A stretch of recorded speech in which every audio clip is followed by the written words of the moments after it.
morning, good afternoon, good evening, wherever in the world you are. That on the screen is the face of a very familiar face to many Zimbabweans. Farai is the director of the Center for Natural Resource Governance. He has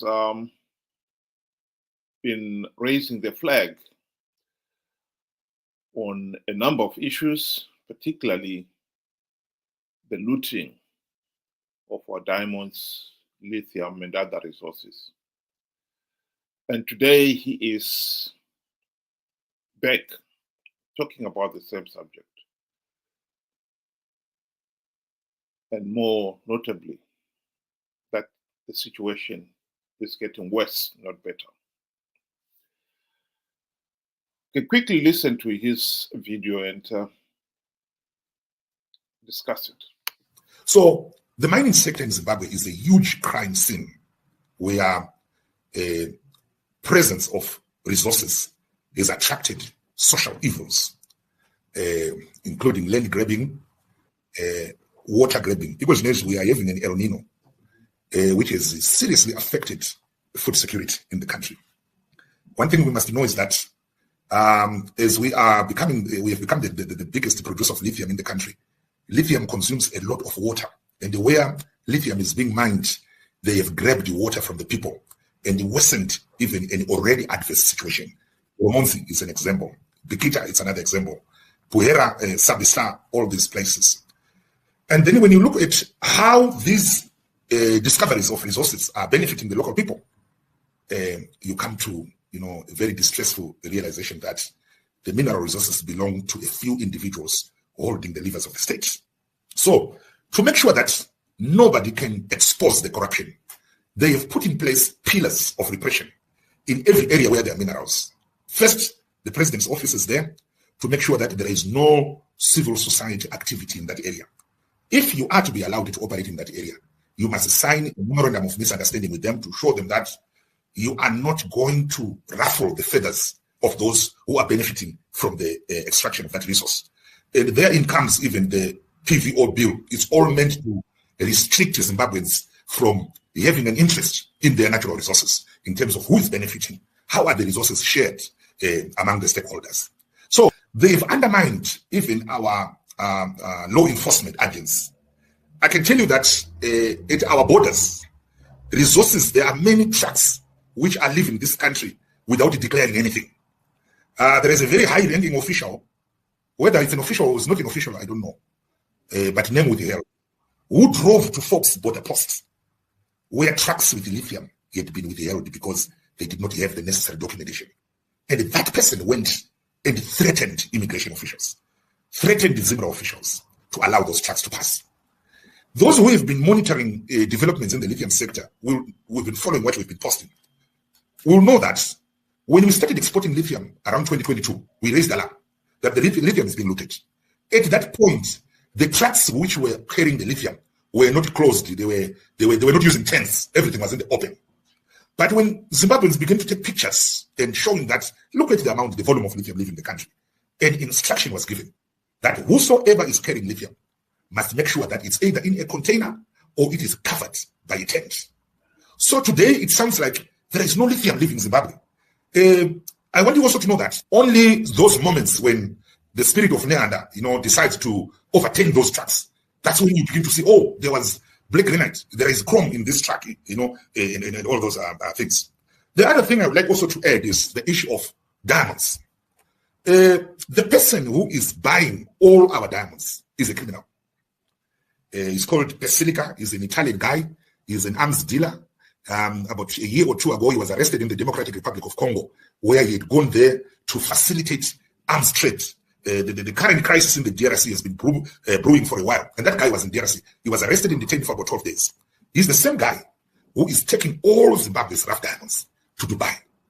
And if you go to Mnangagwa, where the diamonds are coming from, there is screaming poverty. There is also a lot of things to do with the valuation of the diamonds, which is not being done right. So there is a lot that I can say, but I want to conclude by saying Zimbabwe can generate in excess of 15 billion annually from its mineral resource endowment. I've not talked about gold. I've not talked about chrome. I've not talked about phosphate. I've not talked about iron ore. I've not talked about coal. There are many other minerals, vermiculite, which are coming out of Zimbabwe. And as long as we don't make noise about it, the government wants people to believe that nothing is happening. There is no export that is happening from these resource endowed areas. So it is important that we work with the communities where the mining is taking place. It is also very, very, very important that we work with workers who work in these companies. They have access to the information which we need for advocacy. It is also very important that our research and investigations stretch to the border officials, Zimbabwe revenue authorities, and ensure that we are equipped with information. Those guys, that audio, they managed to get it, and the whole state is panicking because there is hard evidence that has been put in the public domain that, look, this is what is happening. No drugs. You've got criminals who are now multi-millionaires because of proximity to power. So I could not agree with him more. Looting, corruption in Zimbabwe is unbelievable. It's reached unbelievable levels. Zimbabwe is a failed state. Millions of our people are living in abject poverty, like Farai correctly pointed out. Not because the country is poor. Ironically, the country is incredibly rich. The trouble with our wealth, these diamonds, gold, lithium, and so forth, is that instead of them being a blessing to the country, they've become a curse. Emerson Mnangagwa in Zanu PF last year squandered a staggering US 5 billion plus in bribing various people from povo who were bribed with chicken and chips to attend the party's rallies. To the chiefs, we each got a twin cab truck. To the judges and ministers, who got respectively 400,000 and 500,000 US dollars housing loan, all for the purpose of making sure that Zanu PF wins the elections. I think Zimbabweans will become expert at complaining after the horse has bolted. The problem with the country is our politics. Ghana's first president, Dr. Kwame Nkrumah, once said that we should seek the political kingdom and the rest will come. I think he was right. It is common sense. We have ignored the political power. And every time we hold elections, we allow Zanu PF to rig those elections. And then once Zanu PF is in power, we expect to hold the regime to account and to stop some of the blatant looting. The horse has bolted. we should have stopped Zanu PF rigging the elections. Only then can we realistically end some of this rampant corruption. Ironically, Mnangagwa is using all this looted wealth to bankroll his stay in power. The $5 billion the tyrant spent last year in bribes, most of that came from the wealth that he's getting from all this looting. Once he's in power, we can't stop him. I think that is the most important lesson I'd like to send here. The people of Zimbabwe must come to the realization that the country must stop Zanu PF rigging elections. That is the number one task. Only then can we address all the other downstream problems, corruption, mismanagement, etc. If we fail to stop Zanu PF rigging the elections, we cannot stop the corruption, the mismanagement, etc. The cartoon there is showing the US 40,000 Mnangagwa gave out in November 2022 to all the MPs, including, of course, the opposition MPs and senators.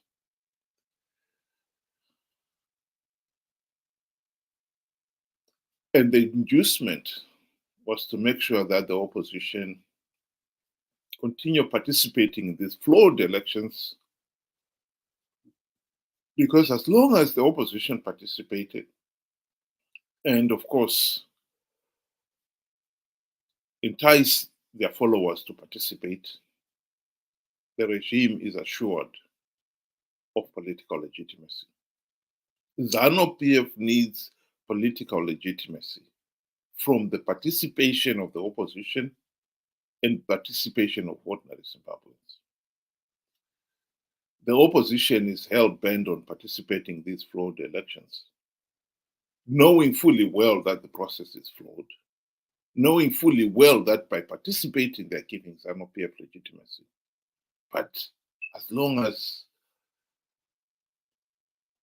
this US 40,000 housing loan, bribe, the cars, the generous salaries that one gets once you get on the gravy train, the opposition have been hell-bent on participating in these flawed elections. Once Zanu PF has rigged the elections, they know that they can now do whatever they please. And all our complaining about Zanu PF rigged the elections, complaining about the need to end corruption, all these are a waste of time. They will not change anything. The horse has already bolted. Our number one task should have been to stop Zanu PF rigging the elections.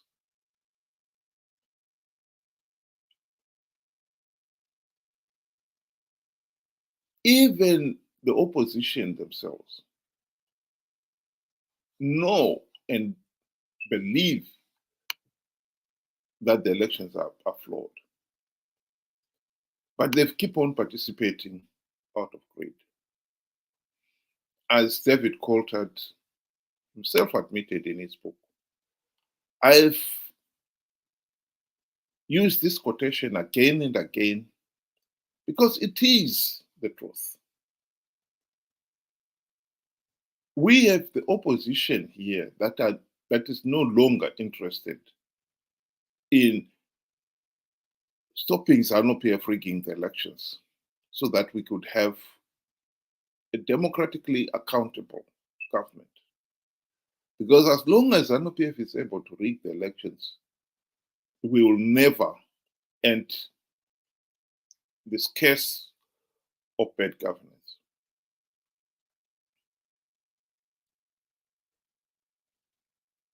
The determination to participate in last year's elections was so set that even the leaders of the opposition, Nelson Chamisa, was prepared to come up and blatantly lie that he had plugged all the vote-rigging loopholes. The shocking thing is the people believed him. He wanted the people to participate because Triple C wanted to win a few of the gravy train seats. And winning them would depend on how many members of the public the party is able to entice to participate. Zanu PF needs that. You won't get your reward unless you bring in millions of people to participate. And Chamisa did just that.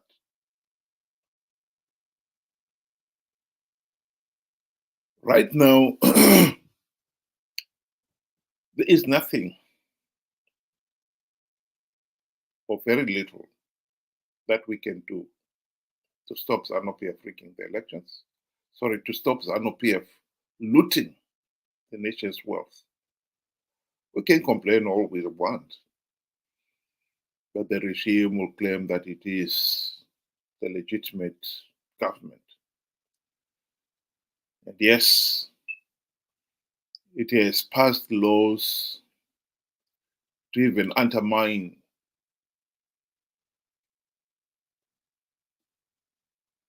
the law enforcement agents, customs people who have got to let all these trucks with undocumented wealth to go through the border posts, exporting our resources for the benefit of the few in power, to keep them in power.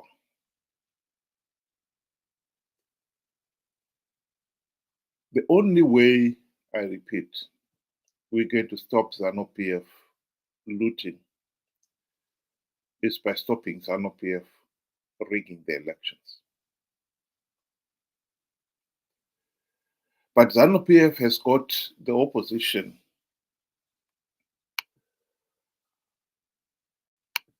hooked. It knows that the opposition will participate in 2028 elections with not even a token reform implemented. They'll be fighting to participate. The only hope is for the people themselves to refuse to be so easily conned by the likes of Chamisa into participating in these flawed elections to give Zanu PF legitimacy.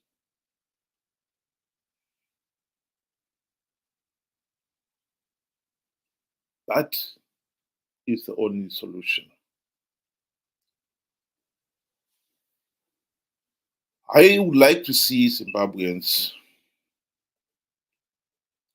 as Farai will say, admitted there, finally admit that as much as we would like to pretend that we are dealing with this problem of Zanu PF rigging the elections and looting the resources.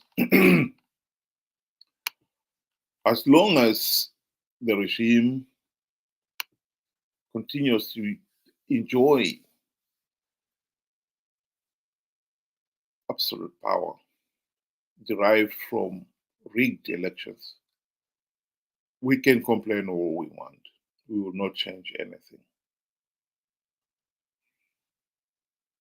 Right now, I think many people would admit that Chamisa, or one of the Triple C leaders, have only got to emerge and promise the people that no, this time we are going to win the elections, the 2028 elections. Make up some equally ridiculous claim comparable to I've plugged all the vote-rigging loopholes that he made in 2023. And the millions of ordinary Zimbabweans out there would once again believe him and participate in flawed elections, and thus give Zanu PF legitimacy. This is the cycle we've got to break. And I think this little cartoon says exactly what I'm trying to say here.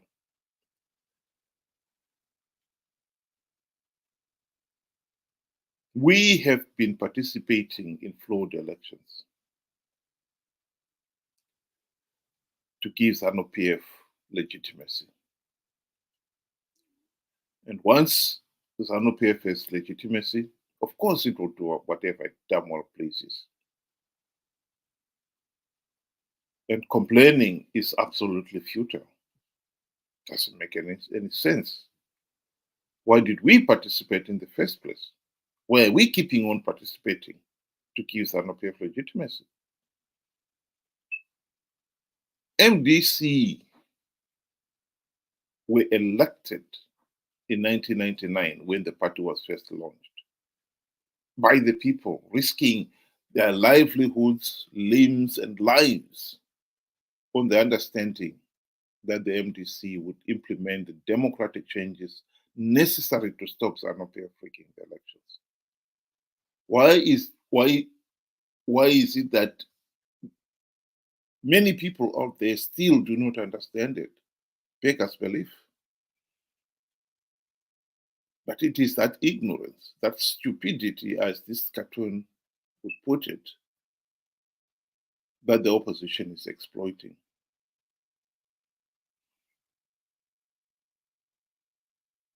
"24 years, MDC, Triple C have failed to implement even one token reform. And still, the people have not had the common sense to realize that MDC are taking them for a ride. We need to wake up. Change always comes at a price. And those who fail to learn from the past are doomed to repeat the same mistake over and over again. The prospect of 2028 elections being another rigged elections in which millions of Zimbabweans participate to give Zanu PF legitimacy is a reality. And those who ignore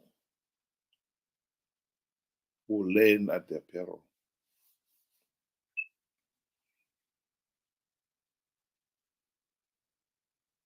You will repeat the same mistake. Zanu PF will rig the elections, get political legitimacy, and the corruption and looting would continue. And meanwhile, the country will sink deeper and deeper into the abyss. 44 years of rigged elections, and we still are failing to understand what constitutes free, fair, and credible elections. We're still failing to understand How are we going to stop Zanu PF rigging elections and staying in power to perpetuate our own suffering? It is not rocket science. We just are not paying attention.